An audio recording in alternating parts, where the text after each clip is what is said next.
Ladies and gentlemen, today our program is about, one moment, please.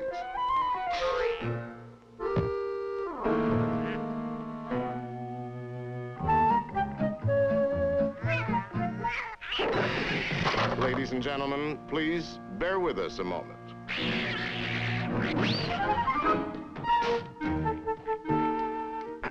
Now, if our special assistant is ready, we will picture for you one of the Earth's most unusual inhabitants, man. Throughout the world, of course, there are all sorts of men. They look different in different places and have different ways of life. But basically, all men are the same. So to make things easier, let's put them together into one, and let this one stand for all. He's a common man, just like you and me.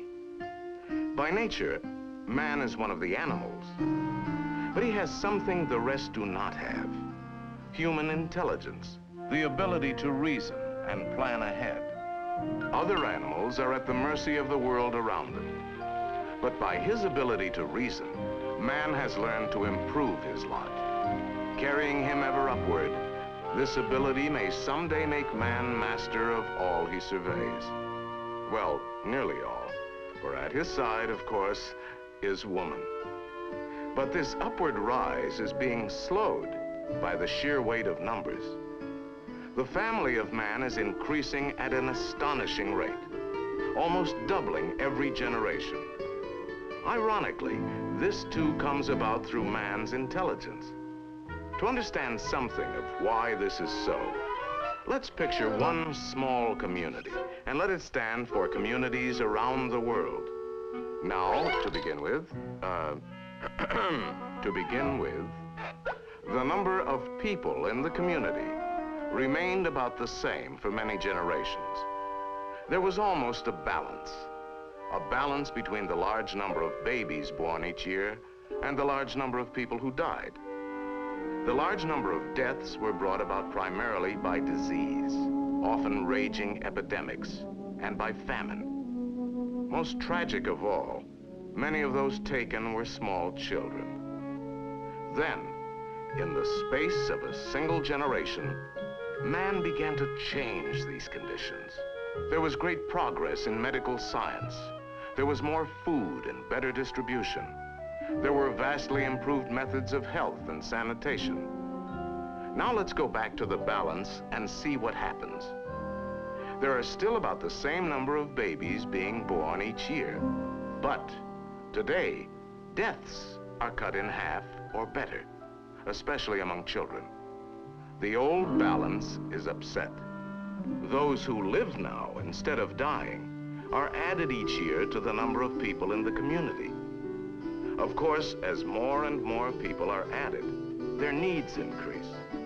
New industries are being developed to provide more goods. But whatever is done, it is not enough. But to see better what this means, let us look at a smaller group of people.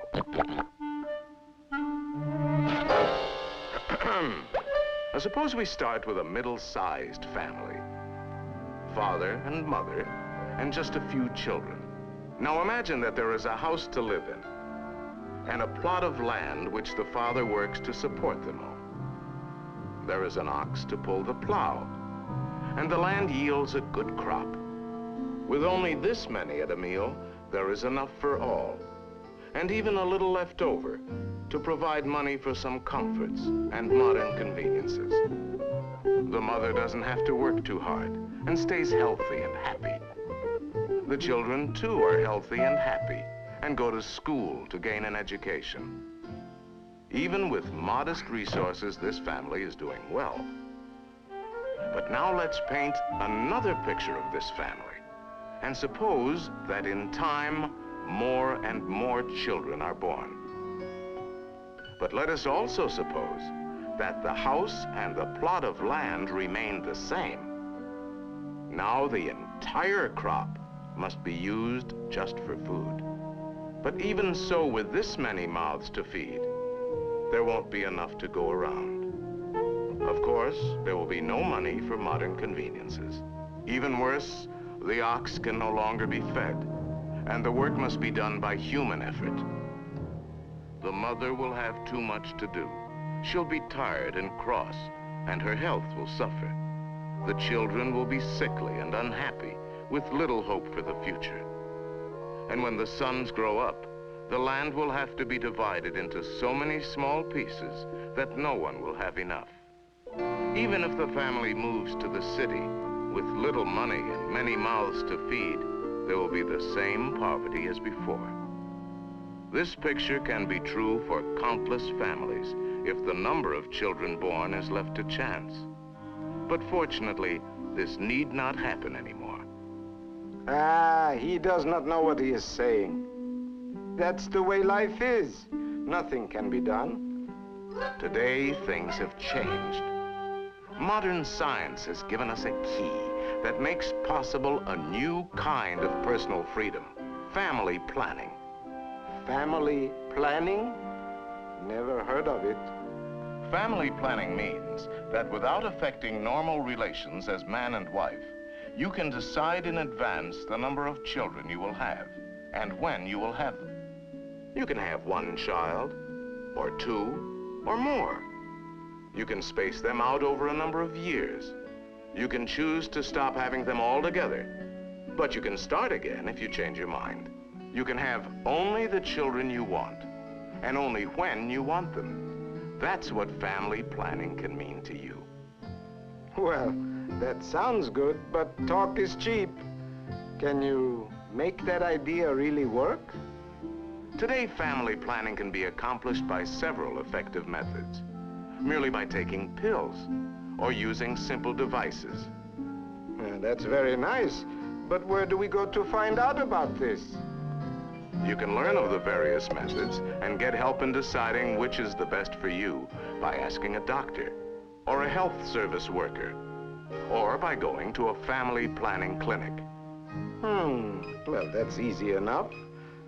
Uh-oh, now she has a question. She wants to know if it is an acceptable thing to do and what other people think about it. There is an acceptable way for everyone. And many couples are already practicing family planning. Your own neighbors, as well as couples all over the world. Oh, I didn't realize that. Is it safe? Oh, that is a good question. Family planning is easy and medically safe. In fact, it actually improves the health of mothers and children, because both are better off if children are not born too close together. And after all, the real measure of a man is not how many children he can produce, but how well he takes care of them. Well, now that makes sense. Maybe he knows what he's talking about after all. All right, we will try it. Any couple who wisely chooses family planning will definitely improve future prospects for their whole family, and especially the children. And on a larger scale, if enough couples choose family planning, the balance will be restored. But this time in a better way. Thus, every couple has the opportunity to help build a better life, not just for themselves, but for people everywhere. And all of us have a responsibility toward the family of man, including you.